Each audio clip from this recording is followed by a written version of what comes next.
Hi everybody, Sean Holsinger here from holsingersflyshop.com. Bringing you another wet fly pattern today. This is one that I learned a couple years ago when we got to fish with a friend of ours, Tom Doman. Tom runs Penn's Creek Guide Service, and he's a great guide, great guy, and likes the wet fly fish. So, you know, he hit him with us because we love the wet fly fish here too. So he showed me a couple patterns. This was one of them that he likes to fish and does real well with it. This is the blue bottle fly. The blue bottle is actually a type of house fly, and really cool iridescent colors, kind of like a peacock or whatever, and or actually like the head of a mallard, just that real nice iridescent green color, but this is like a bluish green, and look it up, it's a cool looking color to it. But that's what we're trying to imitate here with the blue thread with the peacock wrapped over it. And it makes a beautiful looking old style wet fly. And in this one we're going to show you how to put a wing on it. It takes a little bit of messing around, but you'll get it, and just keep practicing and you'll catch on to it. So here you go, guys. Here's a picture of the fly and the material list to tie it.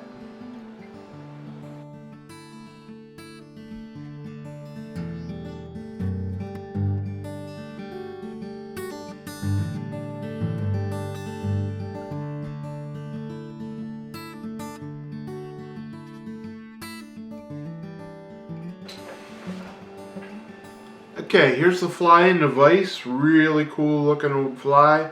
And let's get into tying it. For a hook, I'm using a 633 size 12 Firehole hook. And I'm using a size 12. Tie it in a 14 or a 12 is where I would stay. And for thread, I am using Peacock Blue 70 Denier thread. We're just going to start it on there, wrap it back towards the back. Then the next thing I'm going to put on is this is fluorescent green. You can use natural. I just like the fluorescent green here. And we're just going to tie it on here. Get her back to the bend, the start of the bend. And then we're just going to pop this off. And now I'm going to take and I'm going to build up some thread. And I'm going to go back a healthy eye length from the eye is where I'm going to stop my thread there. And like I said, I'm just going to go back and forth and build up some body to this fly.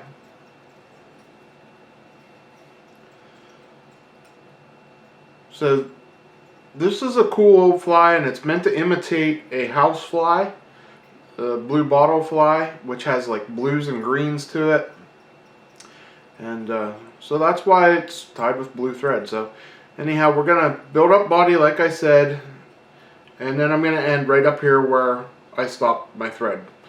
Now, I'm just going to start wrapping this on, and this is Peacock Herl, so it's a little bit brittle, so just go easy with it to get it started here. And then we're just going to make nice, even wraps, spacing them out a little bit, so you get that blue color showing through here in conjunction with that green.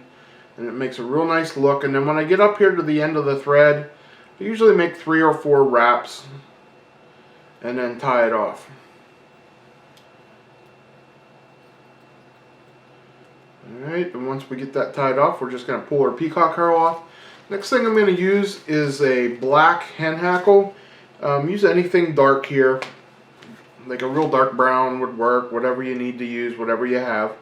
And I'm going to tie it in by the tips, so I'm just going to pull the fibers back here a little bit. And then I'm going to trim off, make a little triangle there like you see. That's going to give me something to tie down.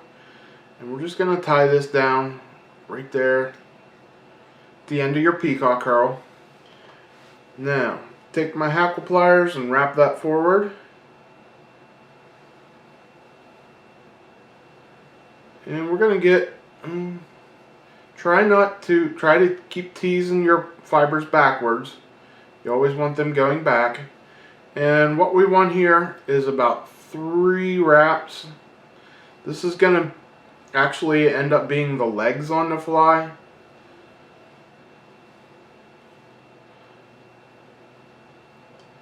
Okay, there we go. And then we're just going to tie this off. And we'll trim off the extra. Now that's a big long feather there, so I'm going to set that aside for my next one.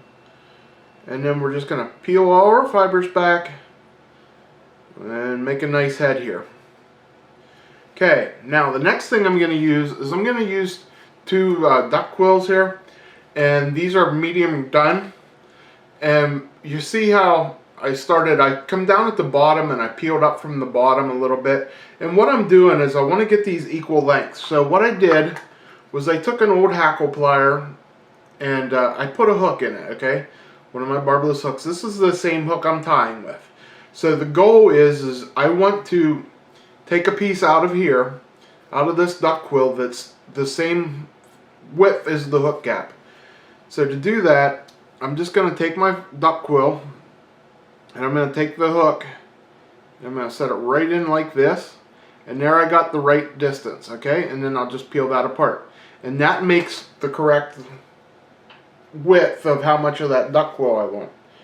So I'm going to do that on one side. The bag of duck quills from Nature Spirit comes with 2 matched sets, okay? So there's 4 feathers, it's 2 from each side. So you want to use 1 from each side. And then you want to use the same height up the shaft to get them the same length. So now I'm just going to take my hook again, pop it in there, separate those fibers, and then I'll cut them off. Okay, now that I got them cut off, now I'm going to take the 2 and I'm going to lay them back to back. And you see how they have a natural curve to them? I'm going to take that curve and I want the curve on the inside. So to lay them back to back, the 2 curves will go together. And I want them the same length. I want the tips lined up. Got the tips lined up. Now I want it to get it the right length. And to get the right length, I want it to be right about the back of the fly, right there. So we're going to take, there we go. Now I like it better. They're sitting together. So I'm going to take it, I'm going to pinch it right where I want it, and I'm going to hold it right on top. And then to pinch it, I'm going to run the thread up through my fingers and back down the other side and pinch it down tight. Okay, I want to do that and just make a couple tight wraps, and you'll see how that'll lay right out there. Okay, now I'm just going to wrap this back to where the hackle was. Oops. Trim the front end off, and we're just going to clean up my head. Now, one thing you could have done is you could have switched your thread for this to make it black, because I want a black head on this fly. The other thing you can do is hit it with a black marker. That will make the head black. Or we have some Solarez Bone Dry in black. So I'm going to use some Solarez Bone Dry in black. So all we're going to do is hit it with a little bone dry. Try to keep it away from that wing. It'll bleed up into the wing.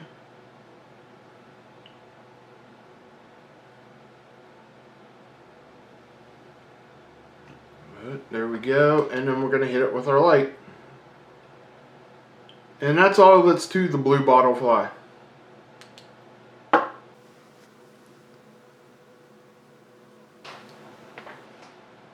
Okay guys, I hope you like that fly. It's a fun one for me to tie. I got them in my box. You know, I like to tie the old wets, and this one fits right into that category. So, and I like to fish it. You know, this is kind of a, I don't want to say a generic searching pattern, but there's flies around all the time. You know, and they'll fall into the water, they'll get knocked down, whatever. They end up in the water. So trout see them all the time. So it's one that you can fish practically, you know, anytime it's warm. You know, warm for an extended period at least, that the flies are out there flying around. Summertime flies is what I'm trying to say. So have these in your box. It's a fun one to tie. It's a good one to learn the wings with. You know, patience, patience, patience is the key to tying wings on wet flies. So have a little fun with it, experiment, and I hope that tip with the hook that I showed you, separating to get the same length, I hope that helps you out. So, like always guys, comment on the links, you know, comment on this video if you would. I'll try to get back to it. And you know, like and subscribe to our channel. We really appreciate that. We got a great following going, and I like bringing these to you. So thanks for watching, everybody. Until next week when I bring you another video, I'm Sean Holsinger.